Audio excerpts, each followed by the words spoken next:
இங்க மீனாக்குமே பொண்ணை மணவரைக்கு கூட்டிட்டு போகும்போது கரெக்டா சம்மந்தமே இல்லாம இங்க மாப்பிள்ளையோட அக்கான்னு சொல்லிட்டு ஒருத்தர் வந்து நிக்கிறாங்க. ஆனா அவங்கள பார்த்தோன்னா ரொம்ப டவுட் ஆயிட்டு முத்துக்கிட்ட போய் மாப்பிள்ளைக்கு அக்கான்னு யாரா இருக்காங்களா அப்படின்ற மாதிரி விசாரிச்சு பாக்குறாங்க.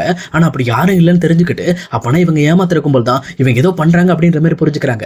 அதே நேரம் இங்க பொண்ணுக்கு கல்யாணம் நடந்துகிட்டு இருக்கும்போது இங்க கரெக்டா அந்த திருட்டு கும்பலுமே அவங்க ஒரு ஆள் வெளியில நின்றுகிட்டோம், இன்னொரு ஆள் அந்த லேடியுமே டேரக்டா பொண்ணோட ரூம்குள்ள போய் அந்த ரூமோட டோர் எல்லாம் உடைச்சு கரெக்டா உள்ள போய் அந்த நகையை மட்டும் திருடிட்டு இருக்காங்க. திருடிட்டு வெளியில வரும்போது இந்த பக்கம் மீனா பாத்துடுறாங்க. பார்த்தது மட்டும் இல்லாம அவங்கள இந்த பக்கம் வந்து பிடிக்க சொல்லி இங்க முத்துக்கிட்டே சொல்றாங்க. முத்து அடிச்சு பிடிச்சு ஓடி வந்துட்டு இருக்காரு. ஆனா கரெக்டா அவங்க ரெண்டு பேரும் ஆட்டோல ஏறி உட்காந்து ஆட்டோ ஸ்டார்ட் ஆகாம ரொம்பவே கஷ்டப்பட்டுட்டு இருக்காங்க. ஆனா முத்துவுமே என்னங்க என்ன சீக்கிரமா கிளம்பிட்டீங்க, கல்யாணம் இப்பதான் முடிஞ்சிட்டு இருக்கு அப்படின்ற மாதிரி ரொம்பவே கேஷுவலா பேசி இந்த பக்கம் அவங்க கிட்ட பேச்சு கொடுக்க பாக்குறாங்க. ஆனா அதே நேரத்தில் அவங்க ரெண்டு பேரும் ஒன்றும் பரவாயில்லைங்க, எங்களுக்கு ஒரு முக்கியமான வேலை இருக்கு, அதான் கிளம்புறோம் அப்படின்ற மாதிரி சொல்றாங்க. நீங்க கவலைப்படாதீங்க, நான் கால் டாக்ஸி புக் பண்ணுவேன் அப்படின்ற மாதிரி சொல்லிட்டு இங்க முத்துவுமே போலீஸ்க்கு கால் பண்ண போறாங்க. ஆனா அந்த கேப்ல கரெக்டா இவங்க ரெண்டு பேரும் தப்பிச்சு ஓடலாம்னு சொல்லி ட்ரை பண்ணும்போது இங்க முத்துவும் மீனாவும் ரொம்பவே சண்டை போட்டு அவங்க கிட்ட எப்படியோ அந்த நகையை பிடிங்கிடுறாங்க. ஆனா அதே நேரம் மீனாவோட கையில அவங்க வச்சிருந்த கத்திரி வச்சு ஒரு கிளி கிழிச்சிட்டு போயிடுறாங்க. அதுக்கப்புறம் நகை கையில கிடைச்சதுக்கு அப்புறம் அங்க வந்த பரசுமே இந்த பக்கம் டைரக்டா என்னாச்சுப்பா என்ன பிரச்சனை அப்படின்ற மாதிரி கேட்கறாங்க. அப்ப அந்த மீனா இந்த மாதிரி மண்டபத்துக்கு நகையை திருடுறதுக்காக ஆள் வந்திருக்காங்க, முதல்ல அந்த பேக்கை செக் பண்ணுங்க அப்படின்ற மாதிரி செக் பண்ண சொல்றாங்க. அந்த பேக்கை திறந்து பார்த்த உடனே தான் தெரியுது பேக் ஃபுல்லா இந்த பொண்ணோட நகை இருக்கு. இதை பார்த்துட்டு இங்க ரொம்பவே சந்தோஷத்தோட இன்னொரு பக்கம் பரவாயில்லமா இதை நீ கண்டுபிடிச்சு கொடுத்துட்ட, பட் இருந்தாலும் நீ எதுக்காகமா இதுக்காக இவ்வளவு ரிஸ்க் எடுத்த, அந்த காயம் வேற ரொம்ப ஆழமா பட்டுருந்துச்சுன்னா என்ன ஆயிருக்கும் அப்படின்ற மாதிரி பரசு பயப்பட ஆரம்பிக்கிறாங்க. ஆனா அதே நேரம் மீனாமே இங்க பாருங்க மாமா ஒன்னும் ஆகாது, அதெல்லாம் நல்ல விஷயம் தான், நீங்க போங்க ஆக வேண்டியதை பாருங்க, இந்த விஷயத்தை பத்தி யார்கிட்டயும் சொல்ல வேண்டாம் அப்படின்ற மாதிரி இங்க பரசு கிட்ட முத்துவும் மீனாவும் சொல்லிடுறாங்க. அதுக்கப்புறம் பரசுமே உள்ள போயிட்டு ஆக வேண்டிய கல்யாண வேலை எல்லாத்தையும் முடிக்கிறாங்க. முடிச்ச உடனே இந்த பக்கம் அந்த மாப்பிள்ளையோட மாமா கிட்ட இந்த பக்கம் நடந்த விஷயங்களை பத்தி எடுத்து சொல்ல ஆரம்பிக்கிறாங்க. சொல்லப்போனா கல்யாண மண்டபத்துக்குள்ள ரெண்டு திருடங்க போந்து நகையை திருட பார்த்திருக்காங்க. ஆனா என் ஃப்ரெண்டோட மகனும் மருமகளும் சேர்ந்து தான் அந்த திருடங்களை பிடிச்சிருக்காங்க. பிடிச்சது மட்டும் இல்லாம அவங்க கையிலையும் காயப்பட்டுருச்சு, ரொம்பவே போராடி நம்ம நகையெல்லாம் காப்பாத்தி கொடுத்துட்டாங்க அப்படின்ற மாதிரி அந்த விஷயத்தை பத்தி இங்க பிரவுன் மணி கிட்ட சொல்லிக்கிட்டு இருக்காங்க. இது கேட்ட பிரவுன் மணியுமே கண்டிப்பா இவ்வளவு பெரிய விஷயம் பண்ணிருக்காங்க, இவங்களுக்கு கண்டிப்பா ஒரு பாராட்டு செஞ்சே ஆகணும், அவங்களுக்கு மாலை போட்டு அவங்கள ரொம்பவே வந்து சந்தோஷப்படுத்தணும், அப்பதான் நல்லா இருக்கும் அப்படின்ற மாதிரி சொல்லிட்டு இங்க பிரவுன் மணி ரெண்டு மாலை எடுத்துக்கிட்டு இங்க டேரக்டா பரசுவையும் கூட்டிக்கிட்டு முத்துவையும் மீனாவையும் பாக்குறதுக்காக வராங்க. ஆனா இந்த பக்கம் முத்துவும் மீனாவும் எந்திரிச்சு நின்று இங்க பிரவுன் மணியை பார்த்த அடுத்த செகண்ட் இங்க பிரவுன் மணிக்கு என்ன பண்றதுன்னு தெரியல, அப்படியே மிரண்டு போய் நின்றுகிட்டு இருக்காரு. அந்த நேரம் பரசுமே இங்க முத்துவை கூப்பிட்டு முத்து இவர் தான் மாப்பிள்ளையோட மாமா, இவர் தான் இந்த கல்யாண வேலைகள் எல்லாத்தையுமே இழுத்து போட்டு செஞ்சுட்டு இருந்தார் அப்படின்ற மாதிரி பிரவுன் மணியை கை காட்டி இவர் தான் இதுக்கெல்லாம் காரணம் அப்படின்ற மாதிரி சொல்றாங்க. அது மட்டும் இல்லாம இவர் இந்த ஏரியால ஒரு கறிக்கடை வச்சிருக்காரு அப்படின்ற மாதிரி இங்க பிரவுன் மணியை பத்தி ரொம்பவே தெளிவா எடுத்துக்க சொல்லிக்கிட்டு இருக்காங்க. ஆனா இங்க முத்துவும் மீனாவும் இங்க பிரவுன் மணியை பார்த்த செகண்டே என்ன இது நம்ம நினைச்சதுக்கு எல்லாமே ஆப்போசிட்டா இருக்கு, இவர் மலேசியா மாமா இல்ல, இவர் இங்க என்ன கறிக்கடை வச்சிருக்காரு, இவர் யாரு, இவர் எதுக்காக இந்த மாதிரி இப்படி இங்க சுத்திட்டு இருக்காரு, அப்ப உண்மையிலுமே இதுதான் இவரோட உண்மையான வாழ்க்கையா அப்படின்ற மாதிரி இங்க முத்து ஸ்டன் ஆகி போய் நிற்கிறாங்க. அப்ப அதே நேரம் பிரவுன் மணியுமே இதுக்கு மேல இந்த விஷயத்த மறைச்சா நல்லா இருக்காது, நான் ரொம்ப ஓப்பனா இருக்க விரும்புறேன் அப்படின்ற மாதிரி அவருமே டைரக்டா இங்க முத்துக்கிட்ட இங்க பாரு தம்பி உன் மனசுல எவ்வளவு டவுட் இருக்கு அப்படிங்கிற விஷயம் எனக்கு உன்னை பாக்குறப்பவே தெரியுது, முதல்ல ஒரு முக்கியமான விஷயத்துக்கு உனக்கு நன்றி சொல்லணும், இந்த கல்யாணம் சிறப்பா நடக்கிறதுக்கு முக்கியமான காரணம் நீ தான், அது மட்டும் இல்லாம கடைசி நிமிஷம் கூட இந்த கல்யாண மண்டபத்துல இருந்து காணாம போடுன்ற நகையை கூட நீங்க ரெண்டு பேரத்தை கண்டுபிடிச்சிருக்கீங்க, அதுக்கு நான் உங்களுக்கு மரியாதை செலுத்தணும் அப்படின்ற மாதிரி இங்க முத்துக்கு ஒரு மாலையை போட்டுட்டு இன்னொரு மாலையை மீனா கையில கொடுக்குறாங்க.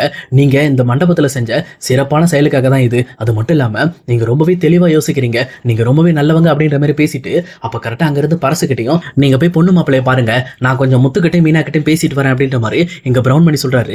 இது கேட்டோன்னு அவருமே சரிங்க நீங்க பொறுமை பேசுங்க, நான் போய் ஆக வேண்டிய வேலையை பார்க்கறேன் அப்படின்ற மாதிரி பரசும் அங்க இருந்து பந்தி போடுற இடத்துக்கு கிளம்பிடுறாங்க. ஆனா இன்னொரு பக்கம் முத்துவும் மீனாவையும் உட்கார வச்சு இங்க பிரவுன் மணி பேச ஆரம்பிக்கிறாரு. இங்க பாரு முத்து உன் மனசுல இவ்வளவு டவுட் இருக்கிறது எனக்கு தெளிவா தெரியுது, நான் வந்து ரோகிணியோட மாமா எல்லாம் கிடையாதுப்பா, நான் வந்து நார்மல் கறிக்கடைக்காரன் தான், என்ன நடிக்க கூட்டிட்டு வந்தது ரோகிணி பாப்பா கிடையாது, வித்யா பாப்பா தான், வித்யா பாப்பா மூலமா தான் ரோகிணி பாப்பா கூட நான் இந்த மாதிரி அவங்க சொல்றதை கேட்டு நடிச்சிட்டு இருந்தேன் அப்படின்ற மாதிரி சொல்றாங்க.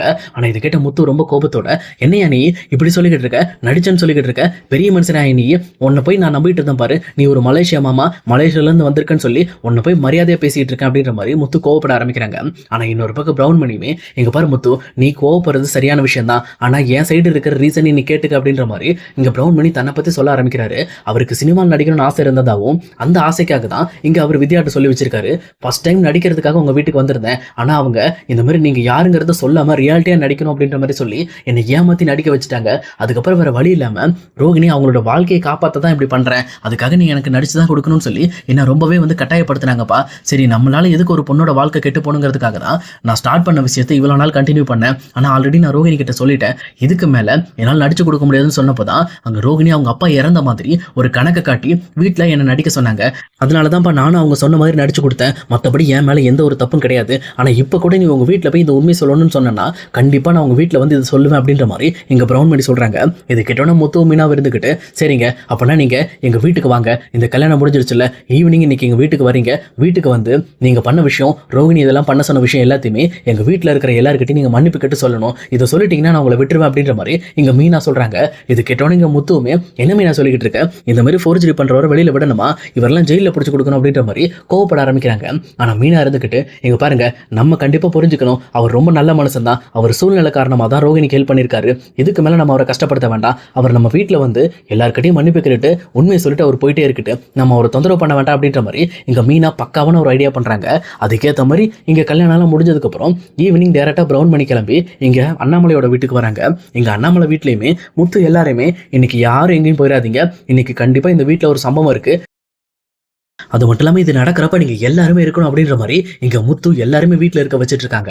அதே நேரத்தில் யாருமே எதிர்பார்க்காத மாதிரி இங்கே பிரவுன் மணி கிளம்பி டேரெக்டாக இங்கே அண்ணாமலையோட வீட்டுக்கு வராங்க. இங்கே பிரவுன் மணி உள்ள என்ட்ரான உடனே டேரெக்டாக விஜயை பார்த்துட்டு, வாங்க மலேசியா மாமா எப்படி இருக்கீங்க அப்படின்ற மாதிரி ரொம்பவே கேஷுவலாக அவங்க கிட்ட பேச ஆரம்பிக்கிறாங்க. ஆனால் பிரவுன் மணி எதுவுமே பேசாமல் இங்கே முத்துவே வெறிக்க பார்க்குறாங்க. அப்போ முத்துவுமே, என்ன பிரவுன் மணி சொல்லுங்க, என்னதான் பிரச்சனை அப்படிங்கிறத நீங்களே வீட்டில் வந்து சொல்லுங்க அப்படின்ற மாதிரி கேட்குறாங்க. அப்போ கரெக்டாக விஜயை கோவப்பட்டுட்டு, ஏண்டா அவ்வளோ பெரிய மனுஷனே என்னடா பிரவுன் மணி சொல்லி கூப்பிடுற, இது நடா பேரு பிரவுன் மணி, அவர் மலேசியா மாமா தான் நடா அப்படின்ற மாதிரி அவங்கள பத்தி இங்க முத்துக்கிட்ட சத்தம் போட்டுட்டு இருக்காங்க. ஆனா இன்னொரு பக்கம் இங்க பிரவுன் மணியுமே, இங்க பாருங்கம்மா நீங்க எனக்காக சண்டை போட வேண்டாம், நான் சொல்றதை மட்டும் தயவு செஞ்சு கேளுங்க, நான் வந்து மலேசியா மாமாலாம் கிடையாது, என் உண்மையான பேர் பிரவுன் மணி அப்படின்ற மாதிரி சொல்றாங்க. இதை கேட்ட உடனே இந்த பக்கம் வந்து வீட்டுல இருக்க எல்லாரும் அப்படி ஸ்டன் ஆகி போய் நிற்கிறாங்க.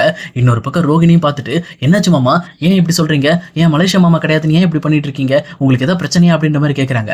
ஆனா இன்னொரு பக்கம் இங்க பிரவுன் மணியுமே, இங்க பாரு ரோகிணி பாப்பா, இதுக்கு மேல என்னால இந்த விஷயத்தை கேரி பண்ண முடியாது, என்னை மன்னிச்சிரு அப்படின்ற மாதிரி சொல்லிட்டு இந்த வீட்டில் இருக்க எல்லாருக்கிட்டையும் நான் மன்னிப்பு கேட்டுக்கிறேன், உங்களை எல்லாரையும் நான் நடிச்சு ஏமாத்திருக்கேன், இதுக்கெல்லாம் காரணம் இந்த ரோகிணி பாப்பா தான், இந்த ரோகிணி பாப்பாவோட வாழ்க்கையை காப்பாத்துறதுக்காக வித்யா சொன்னா அப்படிங்கிறதுனால தான் நானும் இவங்க மலேசியா மாமாவை நடிச்சிட்டு இருந்தேன்.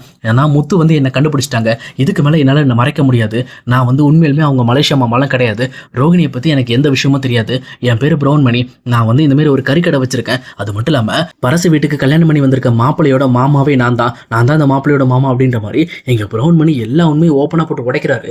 இதை கேட்ட உடனே இந்த பக்கம் வீட்டில் இருக்க எல்லாரும் அப்படியே ஸ்டன்னா போய் நிற்கிறாங்க. இங்க ரோகிணிக்கு என்ன பண்றதுனே தெரியல, பெரிய சிக்கல்ல மாட்டிக்கிட்டோமே, எப்படி இந்த விஷயத்துல இருந்து வெளியில வரதுன்னு தெரியாம அவங்க ஒரு பக்கம் வெளி பிதுங்கிட்டு இருக்காங்க. அதே நேரத்தில் விஜயாவுமே, என்னது அப்ப நீங்க சொன்னது எல்லாமே பொய்யா, அப்ப நீங்க மலேசியால இருந்து நான் வரலையா அப்படின்ற மாதிரி கேட்கறாங்க. அப்ப உடனே பிரவுன் மணி இருந்துகிட்டு, இங்க பாருங்கம்மா எனக்கும் மலேசியா எங்க இருக்குன்னு கூட தெரியாது, ஆனா இந்த ரோகிணி சொன்னதுனால தான் நான் நடிச்சேன், எனக்கும் அதுக்கும் சம்மந்தம் இல்லை, தயவு செஞ்சு என்ன மன்னிச்சிருங்க, இதுக்கு மேல என்ன தொந்தரவு பண்ணாதீங்க அப்படிங்கிற மாதிரி சொல்லிட்டு பிரவுன் மணி அங்கிருந்து வேகமா கிளம்புறாங்க. ஆனா அதே நேரத்தில் விஜயாவுமே, என்னையா இவ்வளவு பெரிய ஃபோர்ஜரி பண்ணிட்டு நீ கிளம்பிடலான்னு பாக்குறியா, உன்னெல்லாம் விட மாட்டோம் அப்படின்ற மாதிரி கோவப்பட ஆரம்பிக்கிறாங்க. ஆனா அதே நேரம் இங்க முத்து இருந்துகிட்டு, இங்க பாருங்க நீங்க நினைச்ச ஒன்னும் பிரவுன் மணியை ஒன்றும் பண்ணிட முடியாது, அவருக்கு ஆதரவா நான் இருக்கேன், சொல்லப்போனா அவர் என்கிட்ட எல்லா உண்மையும் ஓப்பனா பேசிட்டாரு, இதுக்கெல்லாம் காரணம் ரோகிணி தான், உங்களுக்கு தைரியம் இருந்தா ரோகிணிட்ட போய் பேசுங்க, சம்பந்தம் இல்லாம இவர்கிட்ட நீங்க ஏறாதீங்க அப்படின்ற மாதிரி இந்த பக்கம் பிரவுன் மணி அங்கிருந்து காப்பாத்தி விட்டுறாங்க.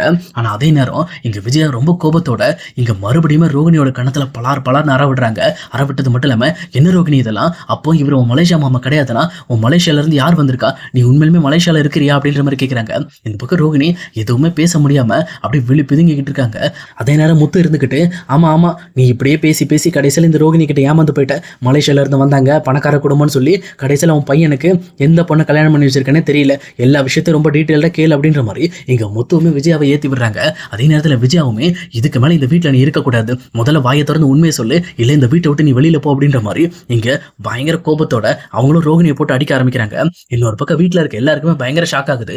ஆனா ரோகிணியுமே என்ன பதில் சொல்றதுன்னே தெரியாம அப்படியே விழி பிதுங்கி போயிட்டு ஆன்ட்டி ஆன்ட்டி அப்படின்றாங்க. ஆனா இந்த பக்கம் வந்து விஜயாவுமே கொஞ்சம் கூட கருணை காட்டாம ரோகிணி அடிச்சு நீ வெளியில போடி முதல்ல, நீ எல்லாம் வெளியில இருந்தா தான் உனக்கெல்லாம் புத்தி வரும் அப்படின்ற மாதிரி ரோகிணியை பிடிச்சி வெளியில இழுத்து தள்ளி விட்டுறாங்க.